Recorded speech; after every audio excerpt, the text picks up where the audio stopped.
శ్రీ సాయినాథాయ నమః. సాయి సచరిత్రము 8వ అధ్యాయం. మానవ జన్మ యొక్క ప్రాముఖ్యము, బాబా యొక్క భిక్షాటనము, బాయిజాబాయి యొక్క ఎనలేని సేవ, ముగ్గురి పడక స్థలము, రహతా నివాసి కుశాల్చన్. మానవ జన్మ యొక్క ప్రాముఖ్యము. ఈ అద్భుత విశ్వమందు భగవంతుడు కోటాను కోట్ల జీవులను సృష్టించి ఉన్నాడు.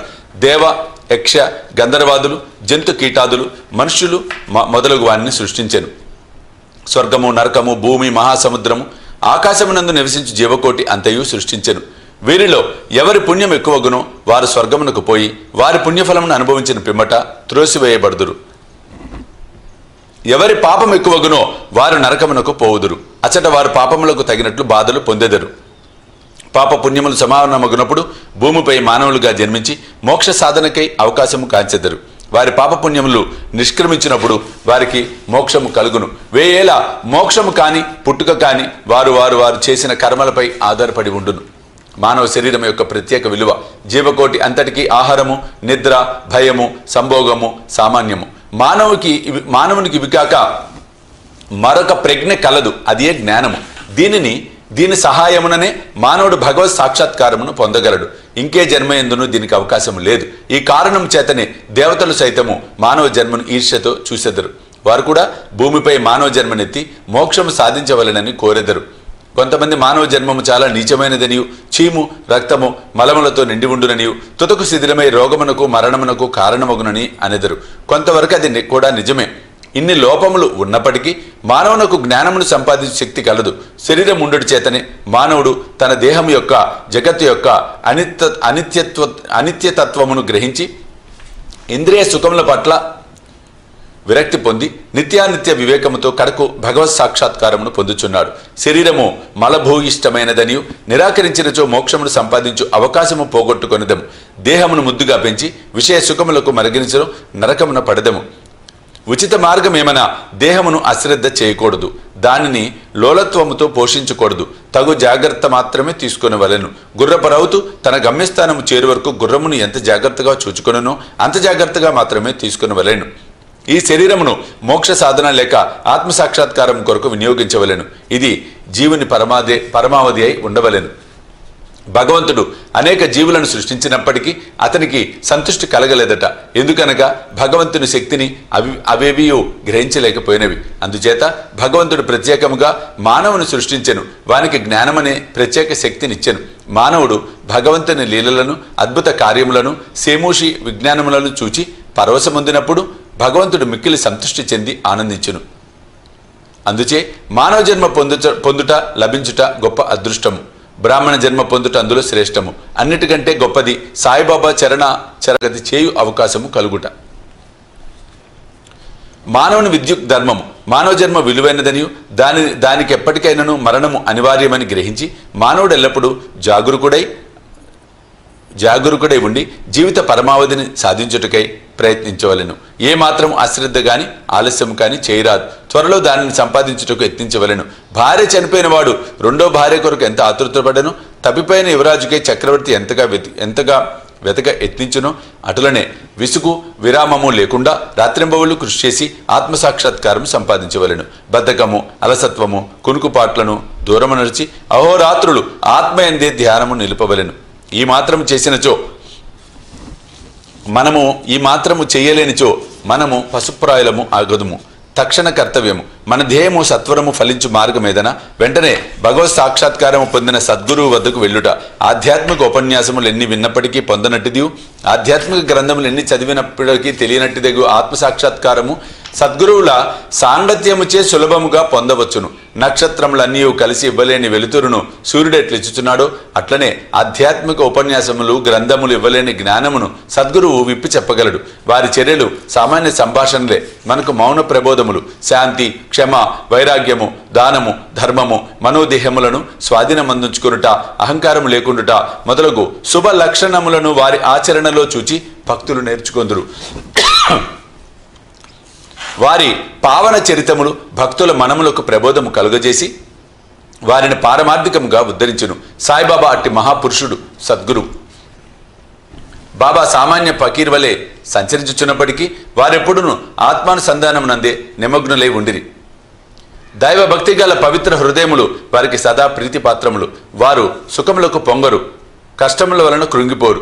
రాజైనను నిరుపేదైనను వారికి సమానమే. తమ దృష్టి మాత్రమున ముష్టివాణిని చక్రవర్తిగా చేయగల శక్తి ఉన్నప్పటికీ బాబా ఇంటింటికి తిరిగి బిచ్చమెత్తడి వారి భిక్ష ఎట్టిదో చూద్దాం. బాబా యొక్క భిక్షాటనము. షిరిడి జనులు పుణ్యాత్ములు. ఎందుకనగా వారి ఇండ్ల ఎదుటనే కదా బాబా భిక్షకుని వలె నిలిచి, అమ్మా రొట్టె ముక్క పెట్టమ్మా అనుచు దానిని అందుకొనుటకు చేయి చాచెడివారు. చేత ఒక రేకు డబ్బా పట్టుకొని దానికి ఒక గుడ్డజోలి తగిలించుకొని భిక్షాటనకు పోయేవారు. బాబా కొన్ని ఇండ్లకు మాత్రమే భిక్షకు పోయేవారు. పులుసు, మజ్జిగ వంటి ద్రవ పదార్థములు, కూరలు మొదలగునవి రేకు డబ్బాలో పోసుకొనివారు. అన్నము, రొట్టెలు మొదలగునవి జోలిలో వేయించుకునేవారు. బాబాకు రుచి అనున్నది లేదు. వారు జిహ్వను స్వాధీనమందు ఉంచుకొనిది కాన అన్ని పదార్థములను రేకు డబ్బాలోను జోలెలోనూ వేసుకునేవారు. అన్ని పదార్థములను ఒకేసారి కలిపి భుజించి సంతృష్టి చెందేవారు. పదార్థముల రుచిని పాటించేవారు కాదు. వారి నాలుకకు రుచి అనున్నది లేనట్లే కనిపించుచుండెను. బాబా భిక్షకు ఒక పద్ధతి, కాల నియమము లేకుండెను. ఒక్కొక్క దినము కొన్నింట్ల వద్దే భిక్ష చేసేవారు. ఒక్కొక్కసారి 12 సార్లు కూడా భిక్షకు వెళ్లేవారు. భిక్షలో దొరికిన పదార్థములన్నింటినీ ఒక మట్టి పాత్రలో వేసేవారు. దానిని కుక్కలు, పిల్లులు, కాకులు విచ్చలవిడిగా తినిచుండెను. వాటిని తరిమేవారు కాదు. మసీదు తుడిచి శుభ్రం చేయి స్త్రీ 10 నుంచి 12 రొట్టె ముక్కలను నిరాటంకముగా తీసుకొని చుండెను. కుక్కలను, పిల్లులను కూడా కలలో సైతము అడ్డు పెట్టనిచ్చేవారు కాదు. ఆకలితో ఉన్న పేదల ఆహారమునకు అడ్డు చెప్పుదురా? ఫకీరు పదవియే నిజమైన మహారాజు పదవిని, అదే శాశ్వతము, మామూలు సిరి సంపదలు క్షణభంగురాలు అని బాబా అనుచుండేవారు. ఈ పావన చరితుని జీవితము వంటి జీవితమే కదా మిగుల ధన్యమైనది. మొదటి షిరిడి ప్రజలు బాబాను పిచ్చి ఫకీరుగా భావించి అటులనే పిలిచేవారు.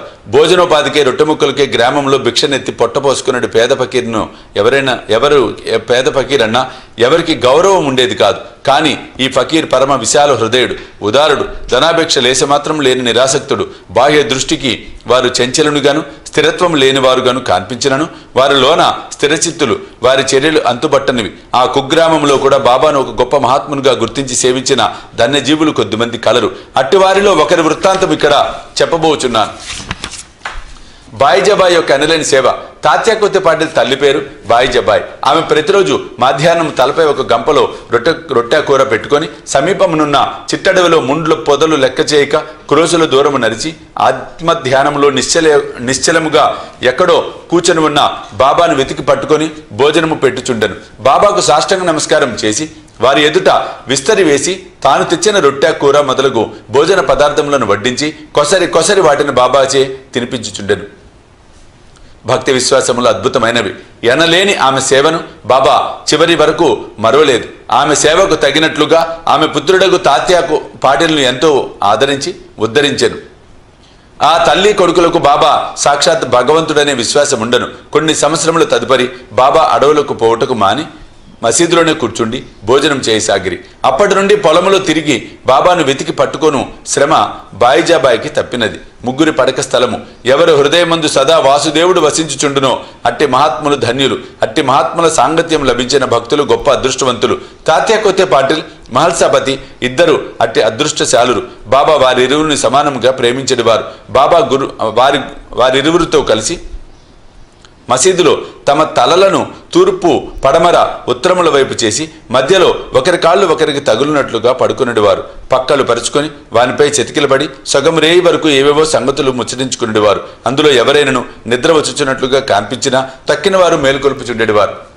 తాత్య పండుకొని గుర్రు పెట్టినచో బాబా వానిని అటు ఇటు ఊపి వాని శిరస్సును గట్టిగా నొక్కుచుండెను. బాబా ఒక్కోసారి మహల్సాపతిని అక్కును చేర్చుకొని అతని కాళ్ళు నొక్కి వీపు తోమిడివారు. ఈ విధముగా 14 సంవత్సరములు తాత్య తన తల్లిదండ్రులను విడిచి బాబాపై ప్రేమచే మసీదులో పండుకొనెను. అవి మరపురాని మధుర దినములు. బాబా ప్రేమానురాగములు కొలువరానివి. వారి అనుగ్రహం ఇంతని చెప్పుటకు అలవి కానిది. తండ్రి మరణించిన పిమ్మట తాత్య గృహ బాధ్యతలను స్వీకరించి ఇంటిలోనే నిద్రించుట ప్రారంభించెను. రాతా నివాసి కుశాల్చంద్ షిరిడిలో గణపతిరావు కొత్తే పాటిల్ను బాబా ఎంత ప్రేమాభిమానములతో చూచెడివారో అంత ప్రేమ ఆదరములతోనే రాతా నివాసికు చంద్రబాను సేటు మార్వడిని చూచుచుండిరి. ఆ సేటు మరణించిన పిమ్మట అతని అన్న కొడుకు కుశాల్చంద్ను కూడా మిక్కిలి ప్రేమతో చూచుచు ఆహర్నిశలు వాని క్షేమము చూచుచుండిది. ఒక్కొక్కప్పుడు టాంగాలోను, మరొకప్పుడు ఎద్దుల బండి మీద బాబా తన సన్నిహిత భక్తులతో కలిసి రహతా పోయేవారు. రహతా ప్రజలు బాజా భజంత్రులతో ఎదురేగి బాబాను గ్రామ సరిహద్దు ద్వారం వద్ద దర్శించి సాష్టాంగ నమస్కారములు చేసేవారు. తర్వాత మహావైభవంగా బాబాను గ్రామంలోనికి సాదరంగా తీసుకుని వెళ్ళేవారు. కుశాల్ చంద్ బాబాను తన ఇంటికి తీసుకుని పోయి తగిన ఆసనం నందు కూర్చుండజేసి భోజనం పెట్టేవాడు. ఇరువురు కొంతసేపు ప్రేమోల్లాసములతో ముచ్చరించుకునేవారు. తదుపరి బాబా వారిని ఆశీర్వదించి షిరిడి చేర్చుండేవారు. షిరిడి గ్రామమునకు సమాన దూరంలో ఒకవైపు రహతా, మరొక వైపు నీమ్గా ఉన్నవి. ఈ 2 గ్రామములు దాటి బాబా ఎన్నడూ ఎచ్చటికి పోయి ఉండలేదు. వారెన్నడూ రైలు బండిలో ప్రయాణం చేసి ఎరుగరు. రైలు బండిని కనీసం చూచి కూడా ఉండలేదు. కానీ సర్వజ్ఞుడైన బాబాకు బండ రాకపోకలు ఖచ్చితంగా తెలియచుండేవి. బాబా వద్ద సెలవు పుచ్చుకొని వారి ఆజ్ఞానుసారము ప్రయాణం చేయవారికి ఎట్టి కష్టములు ఉండేవి కావు. బాబా ఆదేశమునకు వ్యతిరేకంగా పోవు అనేక మంది కష్టములు పాల్గొచుండిరి. అటువంటి కొన్ని సంఘటనలు, మరికొన్ని ఇతర విషయములను రాబో అధ్యాయములో చెప్పెదను. 8వ అధ్యాయం సంపూర్ణం. సద్గురు సాయినాథ్ అర్పణమస్తు. శుభం భవతు.